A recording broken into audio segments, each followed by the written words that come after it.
Ulhasnagar 3 panel क्रमांक 8 बौद्ध नगर येथे थोड्याशा पावसाने उघड केली महानगरपालिकेची दुटप्पी तयारी। 3 जून उल्हासनगर 3 मधील पॅनल क्रमांक 8 मध्ये आज झालेल्या हलक्या पावसाने महानगरपालिकेच्या निष्क्रियतेचा पर्दाफाश केला आहे।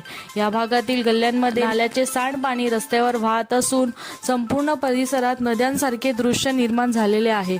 त्यामुळे नागरिकांना प्रचंड त्रास सहन करावा लागत आहे। सर्वात गंभीर स्थिती ही सेंट्रल हॉस्पिटल परिसरातील असून दांडिया मैदान जवळ असलेल्या महाराष्ट्र राज्य वीज वितरण कंपनी लिमिटेड MSEB या वीज भरणा कार्यालयाजवळ कचरा आणि घाण साचून राहिलेली आहे। या भागातील येणाऱ्या नागरिकांना दुर्गंध, अस्वच्छता आणि मूलभूत सुविधांचा अभाव जाणवत आहे। ज्येष्ठ नागरिकांना आणि दिव्यांगांसाठी ना पिण्याच्या पाण्याची सोय ना बसण्याची। स्थानिक नेतेही या सगळ्या प्रकरणाकडे कानाडोळा करत असून कुंभकर्णीय झोप घेतल्यासारखे वाटत आहे।